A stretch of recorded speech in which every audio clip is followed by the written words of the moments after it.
उम्मीद यही रहेगी कि हम सब मिलके एक शांतिपूर्वक free and fair election assembly की जो 10 साल बाद हो रही है उसको कर पाए। यहाँ पे आपके माध्यम से मैं हर व्यक्ति को ये अपील करूंगा कि वोट कास्ट करना उनका हक भी है, कैंपेन करना भी है, लेकिन हर चीज एक दायरे में, एक जिम्मेदारी के दायरे में रह के करिया जाए।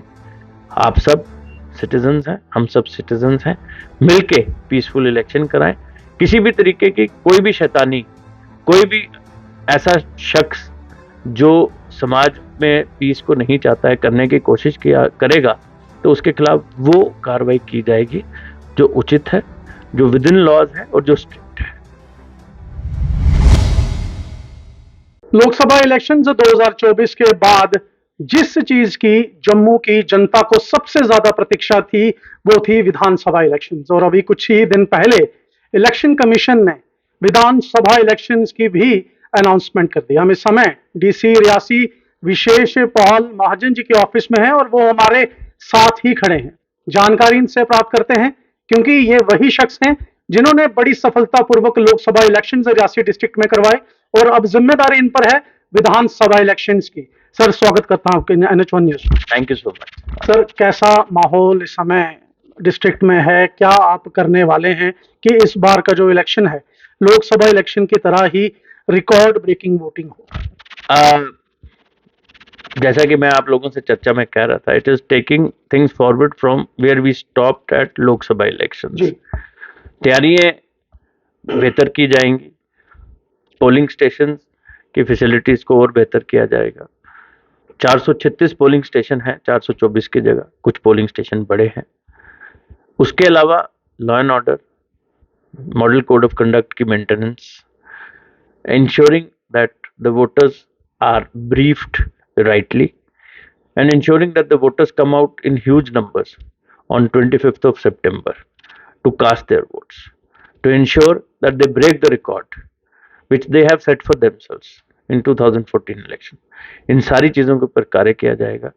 उम्मीद यही रहेगी कि हम सब मिलके एक शांतिपूर्वक free and fair election assembly की जो 10 साल बाद हो रही है उसको कर पाए। यहाँ पे 2014 के बाद सारे इलेक्शंस होने वाले हैं और जो कैंडिडेट्स हैं दे आर क्वाइट ईगर और ऐसी ही ईगरनेस पब्लिक में भी देखने को मिल रही है। लॉ एंड ऑर्डर की आपने बात की है तो रियासी कुछ समय से लॉ एंड ऑर्डर सिचुएशन से थोड़ा सा गुजरा है और कंट्रोल सिचुएशन भी रही, अगर एडमिनिस्ट्रेशन की बात करूं या पुलिस की बात करूं। लेकिन जब इलेक्शंस आते हैं तो ये डर फिर से सामने आ जाता है क्योंकि किसी तरीके भी कोई भी ऐसी अशांति फैलाने की जो स्थिति है वो पैदा की जा सकती है। उसको लेकर आपकी क्या तैयारी है? देखिए, हमारे पास एडिक्वेट पुलिस पैरामिलिट्री फोर्सेस हैं और आ जाएंगी। मैं और SSP यही चर्चा कर रहे थे and I can assure you that we are fully prepared to face any kind of challenge. Law and order maintenance, peaceful election, जैसे मैंने कहा, हमारा फर्स्ट एंड फॉरमोस्ट टास्क है ही है और एम भी है और हम वो इंश्योर करेंगे। आपके माध्यम से मैं हर व्यक्ति को ये अपील करूंगा कि वोट कास्ट करना उनका हक भी है, कैंपेन करना भी है, लेकिन हर चीज एक दायरे में, एक जिम्मेदारी के दायरे में रह के करिया जाए।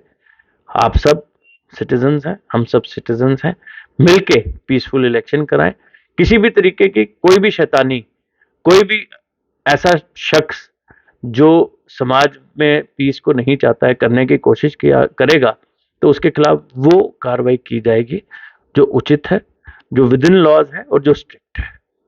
सर, यूथ की बात करें या फिर हमारे सम्मानित सीनियर सिटीजन्स की बात करें या फिर खासकर मैं उन महिलाओं की बात करना चाहता हूं जो घरों को संभालती हैं, क्या डिस्ट्रिक्ट एडमिनिस्ट्रेशन इस बार लोकसभा इलेक्शंस की तरह विधानसभा इलेक्शंस में करने वाली है कि लोग इसे एक पर्व मानते हुए अपने घरों से बाहर निकलें और डेमोक्रेसी की तरफ अपना फर्ज निभाएं? बिल्कुल, जैसे हमने लोकसभा में कहा था कि लोकसभा का महोत्सव है, उसी तरीके से असेंबली का महोत्सव होगा।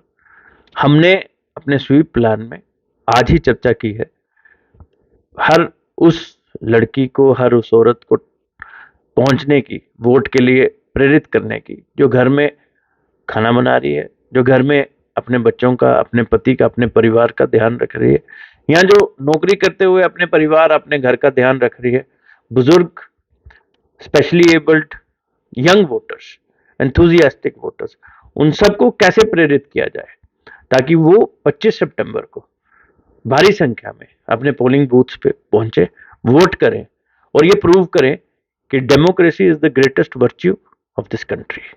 सर, क्या इस बार भी पिछली बार की तरह, जैसे हमने रियासी का किला एंट्रेंसेस पे देखा, जैसे हमने अपना हाईएस्ट रेलवे ब्रिज हर जगह देखा, तो ऐसी ही कई चीजें और भी देखने को मिलेंगी?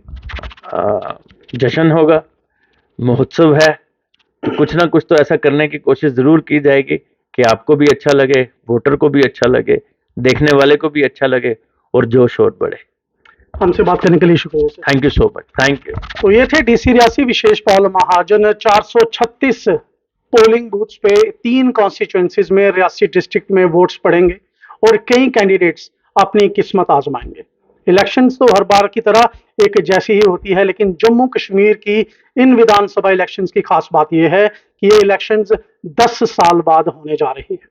अब इस इलेक्शंस में किसकी किस्मत उसका साथ देती है, किसकी किस्मत उसको हरा देती है, ये तो वक्त बताएगा। लेकिन वोटर्स जिसके लिए वोट डालेंगे, क्या इलेक्शंस के बाद जो 5 साल होंगे वो चीजें उन्हें मिल पाएंगी या नहीं मिल पाएंगी, ये अगले 5 सालों में इलेक्शंस के बाद देखने वाली बात होगी। अब आप मुझे दीजिए इजाजत। मैं हूं हिमांशु शर्मा, कैमरामैन प्रदीप सिंह के साथ रियासी डीसी ऑफिस से।